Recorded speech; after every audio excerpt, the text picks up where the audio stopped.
Tonight on Rescue 911, these true stories of extreme adversity and overwhelming love. He was basically at the end of his rope. There was no doubt that we were just moments from somebody dying. I just want to finish it. We were looking at about 11 or 12 hours of labor without any progress. Given the cat had been in labor that long, we'd certainly worry about whether the kittens were alive or dead. I still don't understand why he didn't do what we're trained to do, just borrow air from Cliff or myself.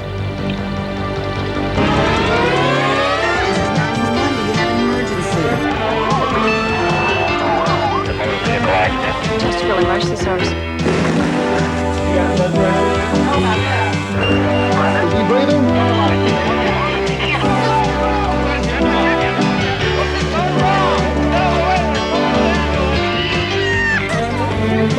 You guys can do it now.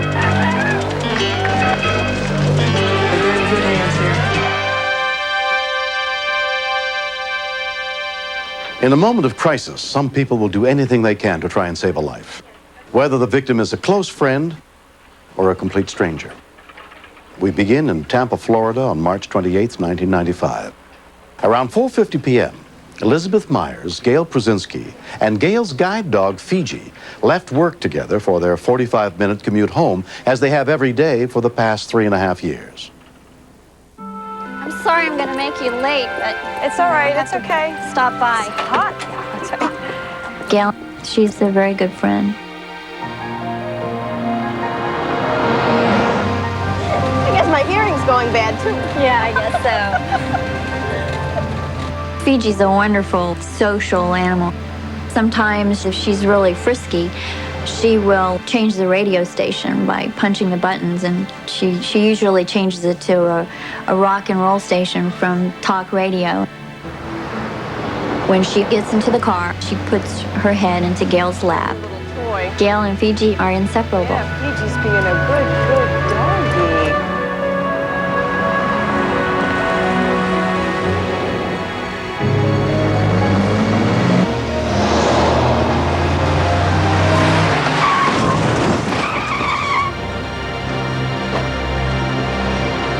You okay? Oh my God. Gail! Gail was not moving. My instant reaction was that I had killed her. When we continue, A bystander told me that he checked all the people out and that the most severe injury was a blind moment. She was pinned between the door and the console.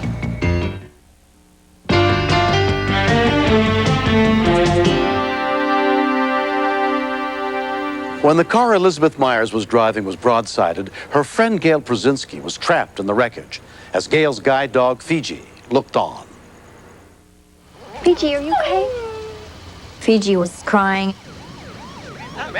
Everyone was advising us not to move.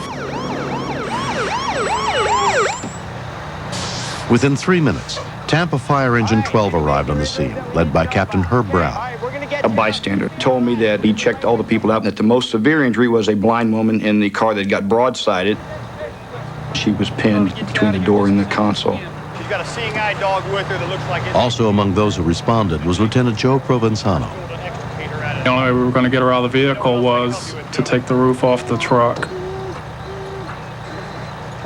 I could sense that the dog was concerned for its owner. Gail's tough as nails, but I was very worried about her. After 30 minutes, rescue workers managed to extricate 40-year-old Gail Przezinski from the wreckage. She was taken to St. Joseph's Hospital, where a trauma team was standing by, including emergency technician Dan Beverly. Got an 18 and a right AC. She was awake, alert, orientated, but she was having some pain at the time in her chest area, so we were really concerned about that. About that same time, the dog came into the scene. Having an animal in an emergency room is not a typical policy, but we felt as the emergency room staff that it was okay. The dog guides her through life. The dog is part of her. She was bleeding a little bit when she urinated. Emergency physician Steve Rivera was in charge of Gail's care. She had sustained pretty significant injuries with fractures to her right scapula, to both sides of her pelvis, and to her right lower extremity. I thought that she'd probably be okay, but it was going to be a long haul for her recovery. Your hip and your leg. Dan, I'd like to get a prior CT of her abdomen. I noticed the dog was acting kind of unusual, not up to par. Respiratory therapist and animal lover Joanna Corcoran came in to see the dog. This beautiful dog was laying on the floor. It was real gentle. It didn't try to move or anything, but it did try to lick my hand. The dog was having a hard time breathing. I'm not a veterinarian, but the gums were pale, so I thought maybe the dog might be going into shock. Try not to touch her belly that much because she might have a couple broken ribs. A dog can't talk. So it's just like with a child. You watch their actions and you watch what they do. You watch their signs and symptoms. The dog wouldn't even look up. He was so sick. I took my stethoscope off and listened to the lungs, and one lung wasn't filling. I didn't hear any breath sounds on that one side. She had been urinating blood, so I knew the dog was really hurt. She might have a possible pneumo on the right. She just doesn't look good at all. I thought, you know, if we don't do something, this dog's not going to make it. Keep her as still as we can. She's getting punctured. None of the staff on duty in the ER could be spared, so they asked Tampa Fire Lieutenant Tracy Walker, who happened to be at the hospital, if he could take Fiji to get help. In the state of Florida, you can't transport any animal in an ambulance or rescue car. It's against the law to do that. But the dog was dying, and I knew that CNI dogs had special rights. Being that you take an oath when you come on a job that you always save life at any cost. That's what we decided to do. We tried to administer a little oxygen en route. So we took an O2 mask and we held that real close to her nose. She wagged her tail a couple of times when we did that. So we felt that was good. Fiji was taken to VCA Tampa Bay Animal Hospital, where veterinarian Angela James examined her. And difficulty in breathing. That's about all we know, other than her name was Fiji. She was breathing heavy, and she had some soft tissue injuries to her left eye. Chest x-rays revealed that she had fractured rib and some pulmonary contusions. They are of a very serious nature. She could have actually passed away.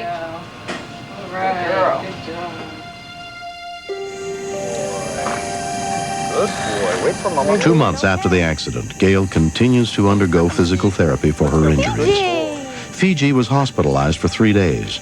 Both are expected to completely recover, and Gail's husband, David, is grateful. Fiji. Hi, Fiji. Hello, good girl.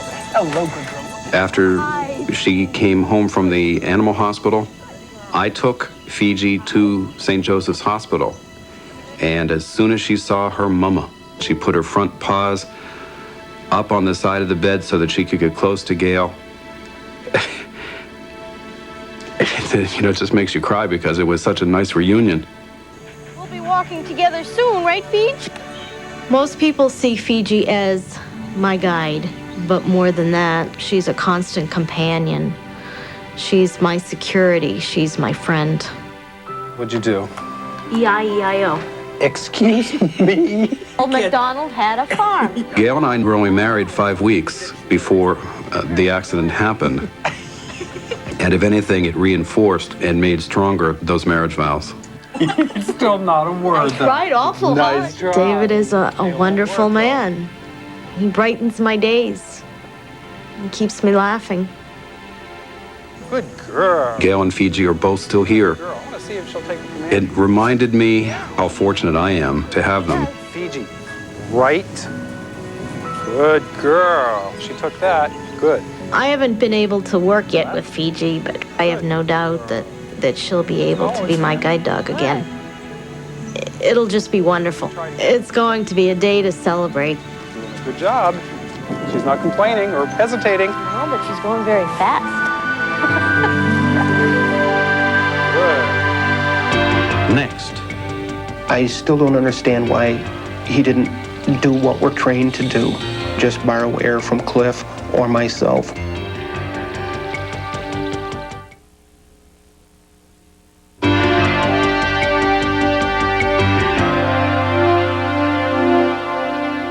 On March 19th, 1994, a group of 4 friends, who were all members of a Minnesota rescue team, went diving off the coast of Destin, Florida. What should have been the trip of a lifetime became a dark reminder that the sea is unforgiving.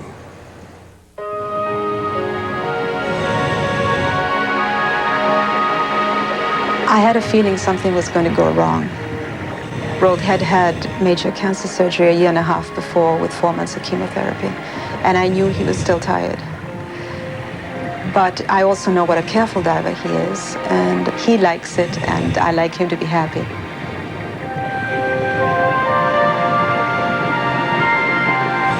Cliff Schmidt was the most experienced diver in the group. This was Mike and Rold's first time in saltwater, so they were really excited about it. Most of the diving we do at home is black water diving in ponds and rivers, removing cars, looking for evidence, bodies. Rocky Whites had made more than 2,000 dives. It was a 24-hour drive down here, and we didn't get a lot of sleep. Although he never dived in the ocean, Mike Hubrid had been freshwater diving for 4 years. Me and Rold Knudsen were partnered up, but between the first and second dive, I felt a little motion sickness, so I just decided just to stay on top. Rold then went over to Cliff and Rocky and asked them if he could partner up with them. Yeah, I'll stay in the center, put Rocky on this side, and you on my side, and we'll just dive tight, okay? We really are a close-knit group. We know breathing patterns, we know how people are feeling, so I had no concern. Okay.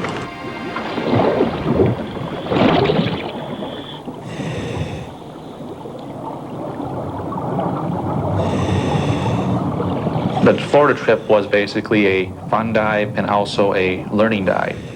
Cliff was training us in nitrox diving.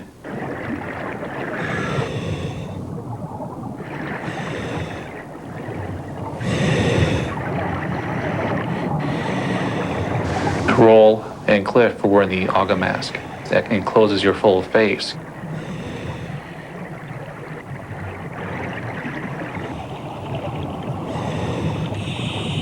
"10 to 15 minutes into the dive, I checked my air supply, then grabbed over and checked Rold's. His air was down to about 1,500 PSI, which I felt was fairly low for the amount of time we'd been down.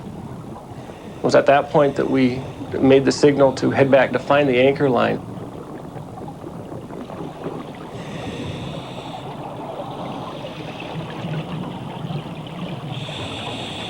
I didn't find it. I thought I'd better check the air supply again just to see how we're doing. Rold is now down to 1,000 PSI, and I was really kind of shocked, thinking that, wow, he's really going through air. Cliff looked at me, motioned up, which kind of caught me by surprise.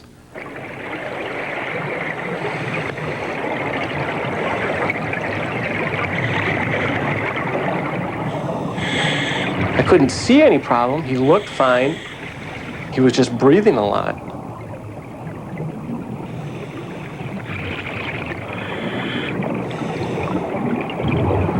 Cliff was rotating, looking for the anchor line, and Rold just bolted away from us, headed for the surface.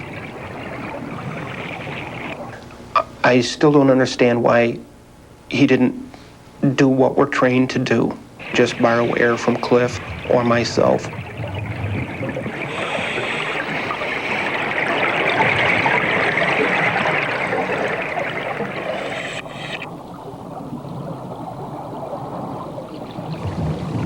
As I looked back up, Rold was coming back down towards us, face first. He was headed for the bottom at a very fast rate of descent, with his hands just dangling behind his body. He hit the bottom in about 83 feet of water, face first, right on.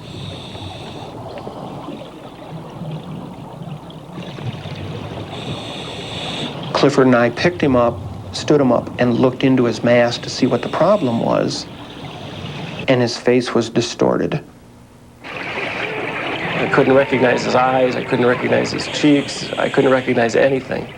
I immediately went to remove the spider of the band that holds the mask on, give him air.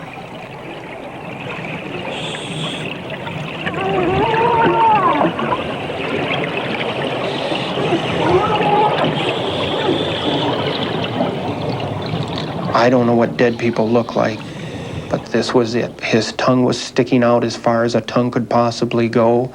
There was fluid coming out of every cavity of his face. He couldn't take the air, and the only thing I could do was to get Rolled to the surface right away. So we started a free ascent with Rolled in tow at a much faster rate that I was comfortable with.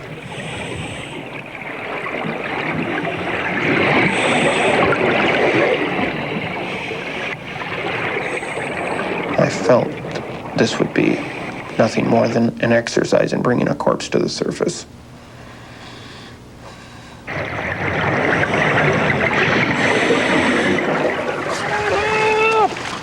Captain, we have a problem. All I was thinking is that, my God, somebody that I had certified, I had known as a personal friend, I took him on a dive, and now he's dead. I don't know what happened. He sucked back to the bottom. You just couldn't tell it was him. That's where to describe it as a big, gigantic hickey. You can see the perfect outline of the mask. Some oxygen for him. I do first aid as a normal duty with the Sheriff's Department. And I started positive pressuring him. And in positive pressuring, you're actually putting as much oxygen as you can into the victim's lungs.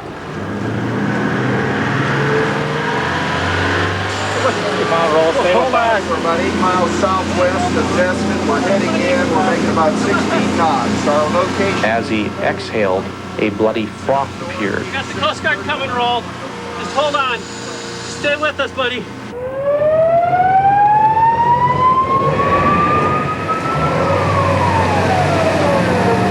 Hold on, we're going to be there in a minute. Within 3 minutes, they had a pulse back.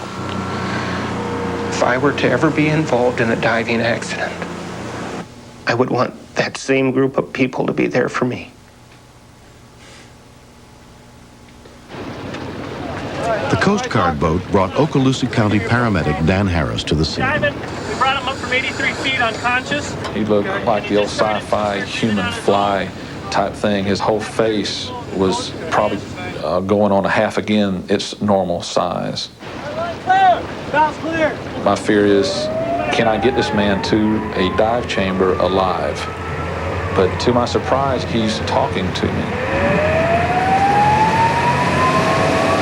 Dr. Mead, what we have here. At Baptist Hospital, 63-year-old Roald Knutson was examined by emergency physician John Mead. His symptoms were not consistent with the bends other than our lingering concern about his vision. What about now? We think he was extremely lucky. Can you wiggle your fingers and toes for me? Get X-ray in here.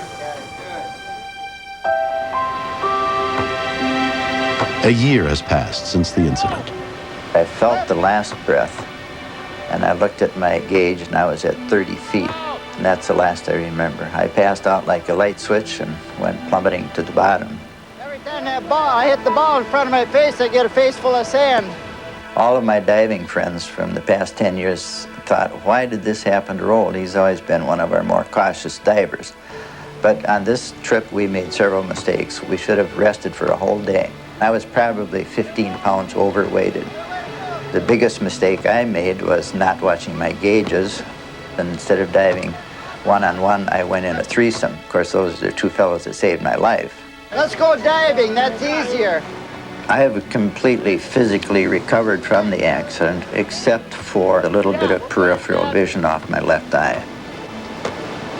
I was amazed that Roald didn't have any diving maladies. The AGA mask did not allow any water into Roald's lungs. Also, diving with the nitrox gave Roald the advantage of having more oxygen in his system. What saved this man was the quick thinking of the other divers. They recognized a diver in trouble and got him with a rapid but safe ascent, got him on oxygen straight away. No, don't do that. Rold's wife, Carol, had joined him at the hospital that day. The doctor said there'd been extensive hemorrhaging behind the eyes. That was the first time I was really frightened, because I was trying to imagine what our life would be like if he couldn't read, if he couldn't work, if he could drive his car. 10 miles? Looking the way he did, he said to me, I am not going to tell you what you want to hear. I am going to go on diving. Here's to the 3 best divers and EMTs on this continent. Here's to you. I was a dead man for between 4 to 5 minutes, and they put themselves at great risk of getting the bends or having decompression sickness. Cliff and Rocky and Mike are my guardian angels. I owe my life to them. When we go swimming tomorrow, you'd better be near me. You're the swimmer. Every day is another day that needs to be cherished, and I don't worry about tomorrow. I've got a lot of good years left in me if I don't break any more rules. Next. He was basically at the end of his rope. There was no doubt that we were just moments from somebody dying.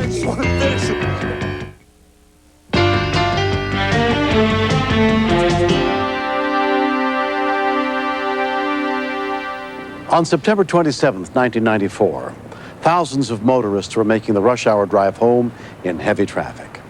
But along one busy highway in Fremont, California, a group of strangers stopped to open their hearts and try to prevent a tragedy.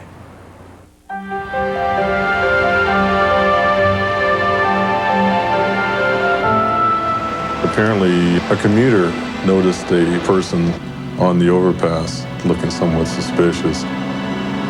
And the person started to climb out onto the outer edge. And what he felt at that point was an attempt at suicide. Rajan Bajan was on his way to pick up his daughter when he pulled off the freeway. Nobody cares. People do care, man. Come on, man. Come on, man. Nobody cares. I care, man. I care. Come on, man. Just, I want to come out there. Promise me you're going to stay there. All right. Promise you stay right there, okay, bro? Stay there.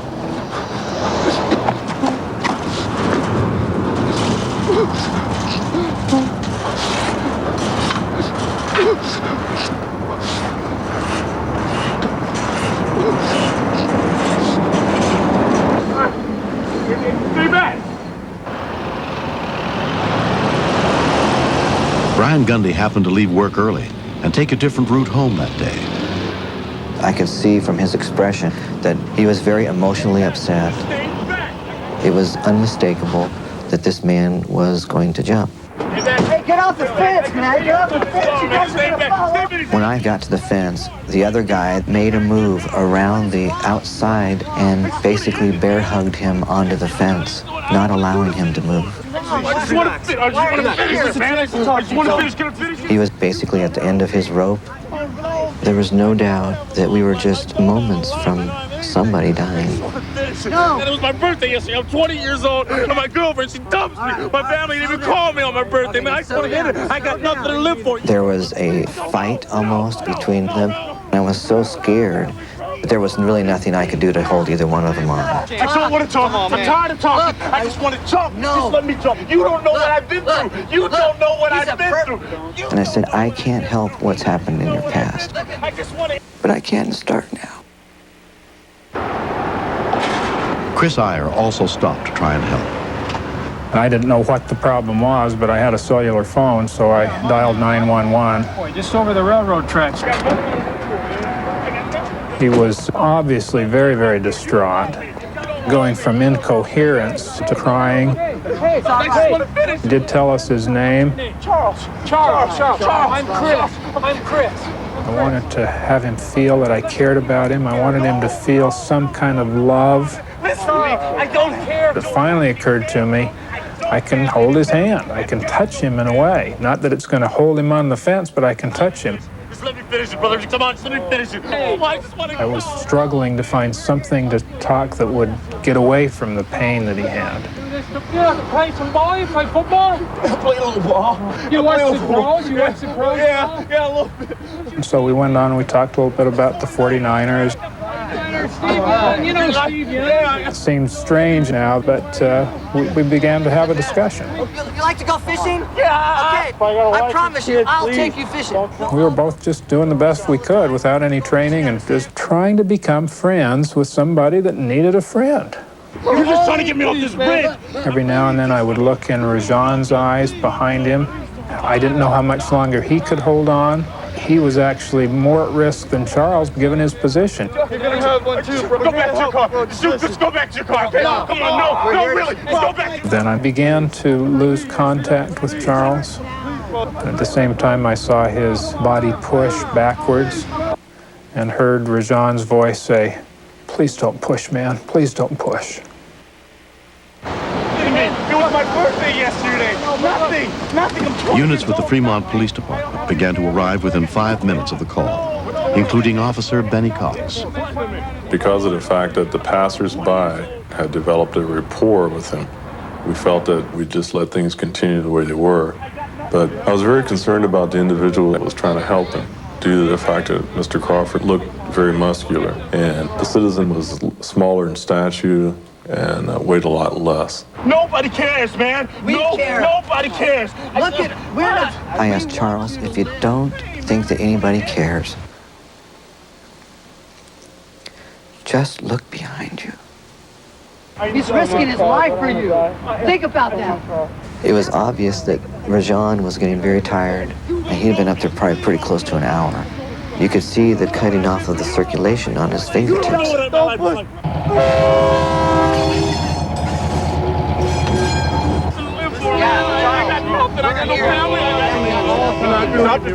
were in great danger. If the fall didn't kill them, you had the added danger of being run over by a train. All traffic was stopped on the tracks below. I got so desperate at one time that I told Charles, I said, "Look down at the tracks beneath you. It's a pretty high distance, but it's not that far, Charles. If you jump, you may not die at all. You may just become a cripple and have more pain than you would otherwise." I remember Rajan saying to Charles, if you want to come out here tomorrow and jump tomorrow, that's your choice. But today, don't jump. All right, okay. It was at that time Charles made the decision that he didn't want to jump. Okay. A Fremont fire unit arrived, including firefighter Rick Corey. When we got there, we didn't think it would be a good idea to walk out there and get them. Anything can happen on the way back. And so we started to set up for a rope rescue. There we go. Okay.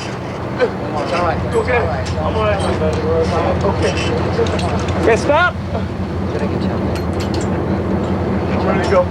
Okay, lower, real slow, lower down. You guys don't need to go. No, we're not going to. Charles was at a point where he realized he was in a lot of danger. He had changed his mind as far as wanting to jump, and now he was scared. The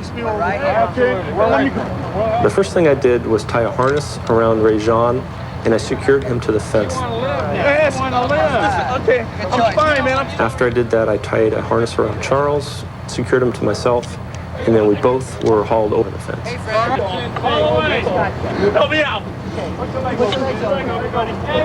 Okay, I'm almost there. When Charles was brought over onto the road, we couldn't get to him fast enough. It was an emotional situation at that time. Glad it was all over and that I was able to now hold a man that had hope. Great job. Thanks. All right, babe. All right. Come.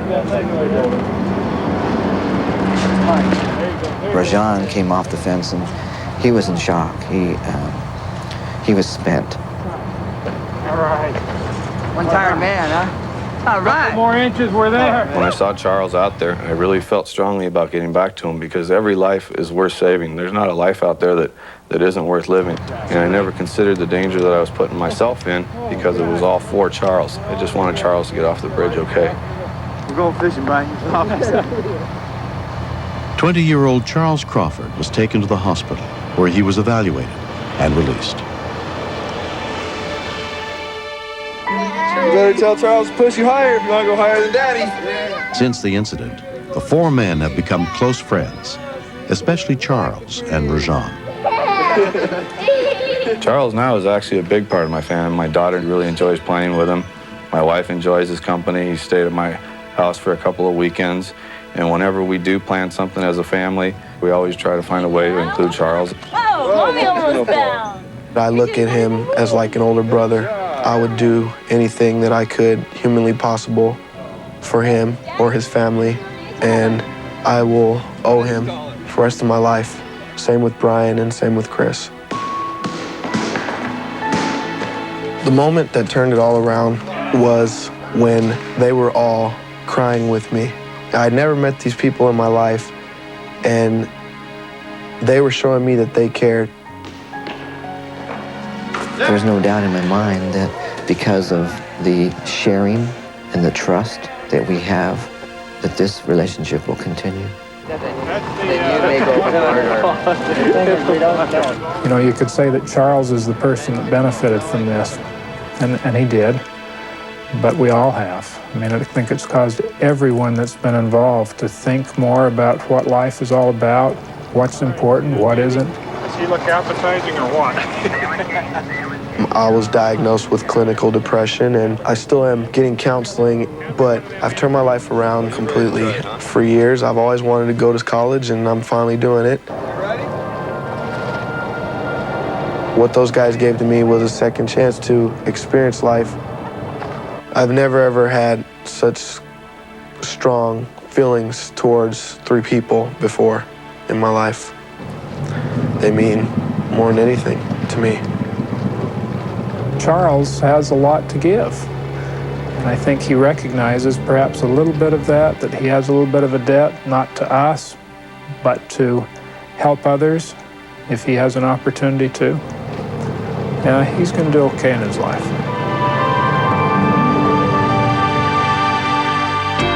Next. We're looking at about 11 or 12 hours of labor without any progress. Given the cat had been in labor that long, we'd certainly worry about whether the kittens were alive or dead.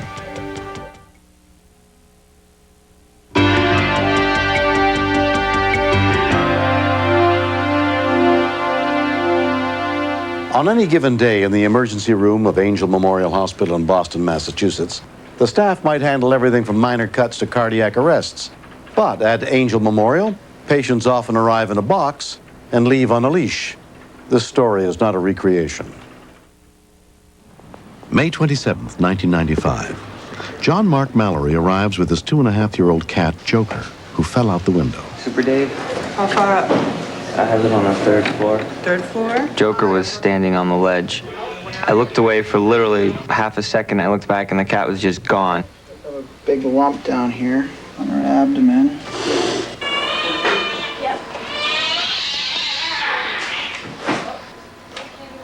Veterinarian Warren Fleming tries to examine the cat. Joker was very serious about me not restraining him. He certainly did not appreciate what we were trying to do for him.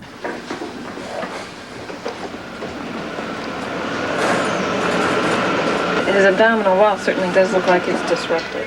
Dr. Fleming reviews Joker's preliminary x-ray with the hospital's radiologist. More on the left side. Would it help to do a VD? I'm just not sure we're going to get one. Well, maybe he's calmed down now. You want some help? Sure. Okay. What she really needs is drugs.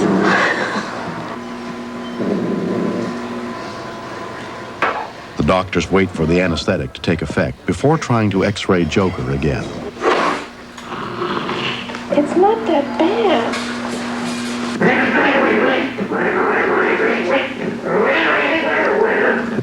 I'd like to sedate her further.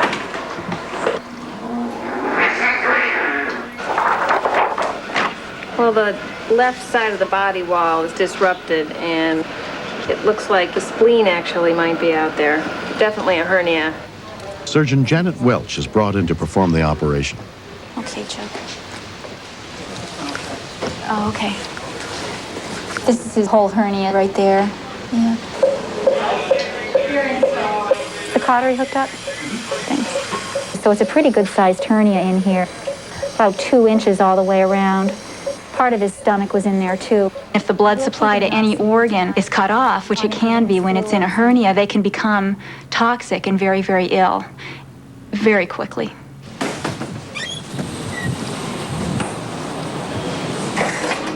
Hi, Joker boy. How you doing?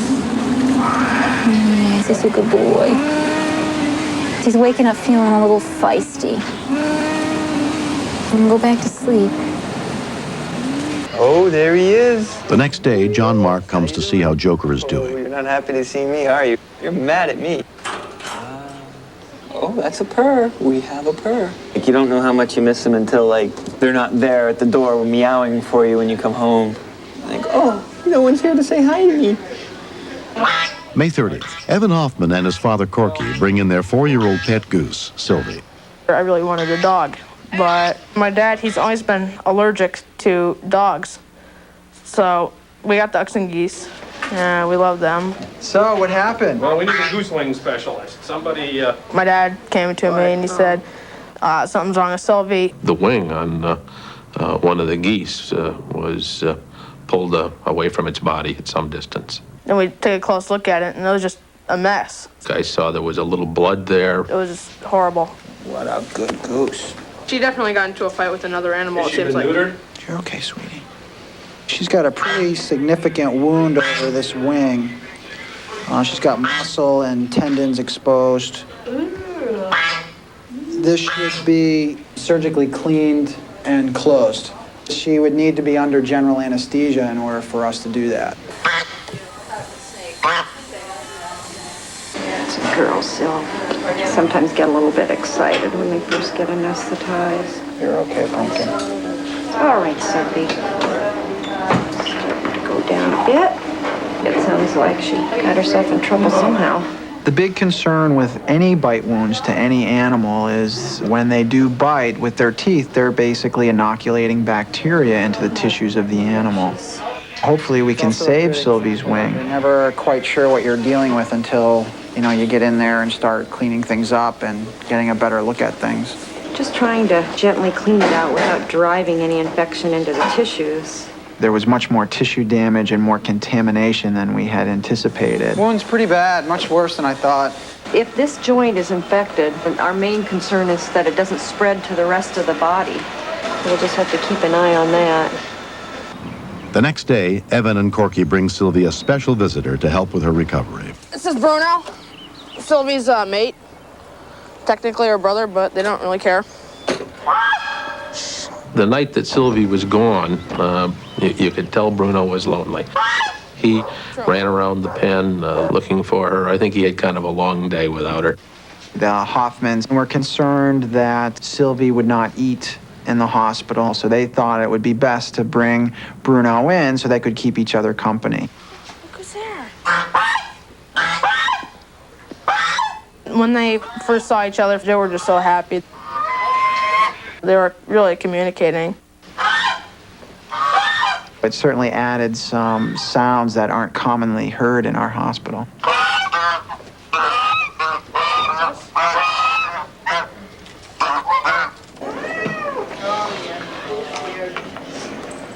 Lisa Bibbo and her mother, Roberta Doherty, bring in 2-year-old Mittens, who is in labor. Okay, she couldn't deliver. She started at 9:30 this morning. When she didn't deliver anything, at least by 12, I knew something was up. I looked down and I saw the tail hanging out, and I knew that you don't deliver tail backwards. And they said if I didn't get her in here right away, she could die herself, along with the rest of the kittens. My husband, Paul, said to me, "You're an EMT, isn't there anything you can do to help her?" And I said, well, I work on humans. I've never done this before. Cats deliver on their own, usually. I didn't know what to do. Trying to push all day. Okay. Dr. Dave Cook takes over Mittens' care. We were looking at about 11 or 12 hours of labor without any progress. Given the cat had been in labor that long, we'd certainly worry about whether the kittens were alive or dead.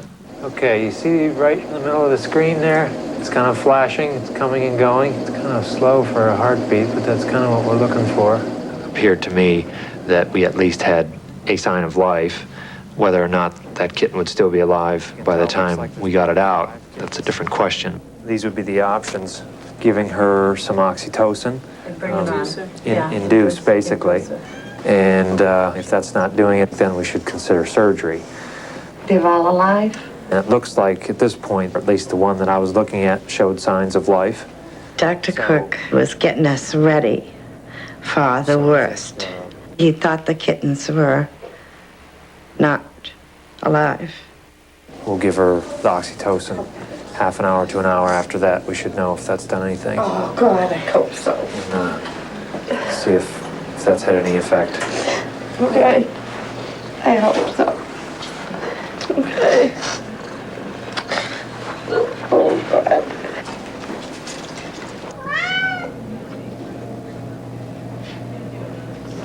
The 30 minutes on the second injection hasn't completely elapsed, but she's working pretty hard without any further progress. So I'd say at this point, it's definitely surgical.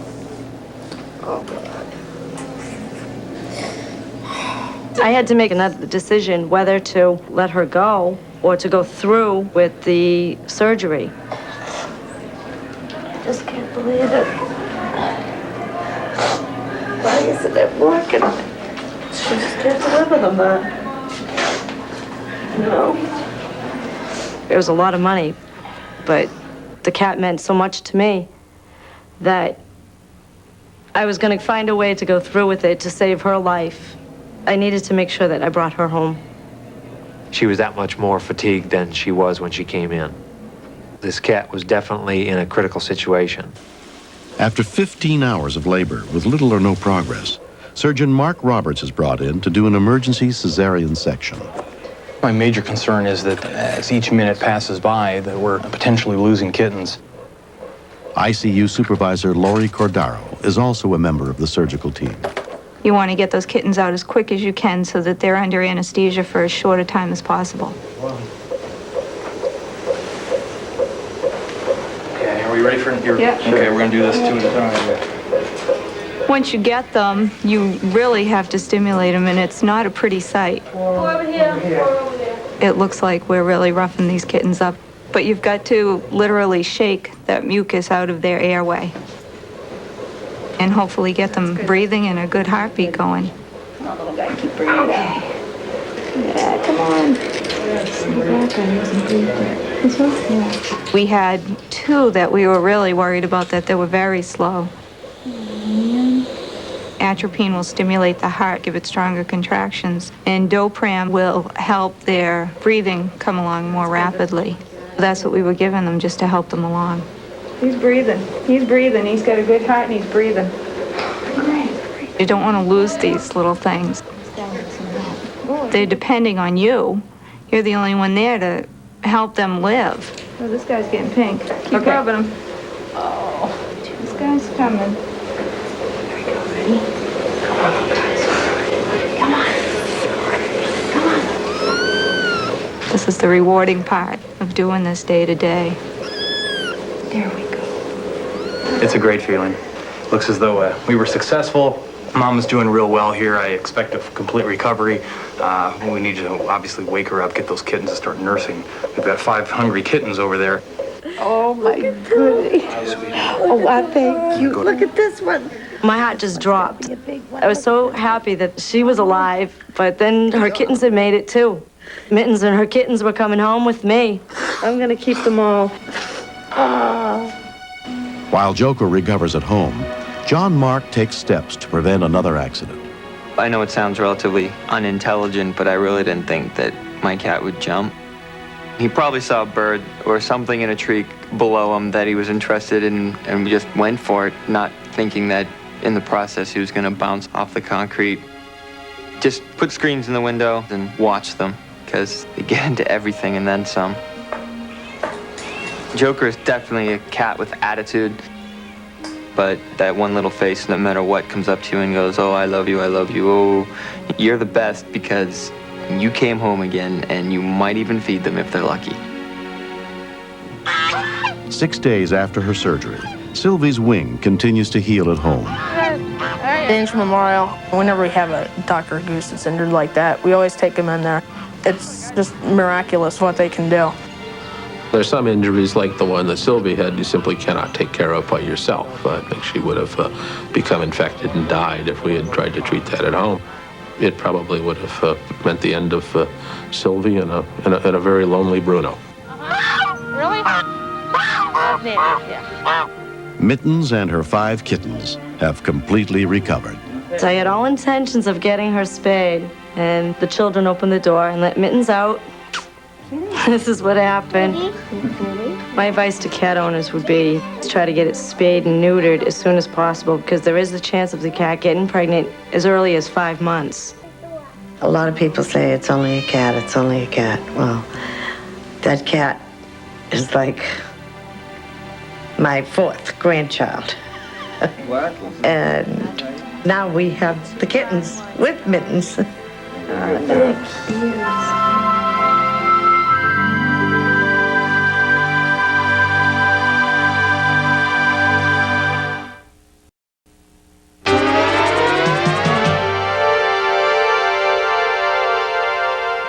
Many areas around the country cannot afford to pay for full-time rescue personnel and must rely on volunteers trained to respond to emergencies. Find out how you can get involved and make a difference in your community. This series is dedicated to all the men, women, and children who know what to do when an emergency occurs. I'm William Shatner. Join us again next time for more true stories on Rescue 911.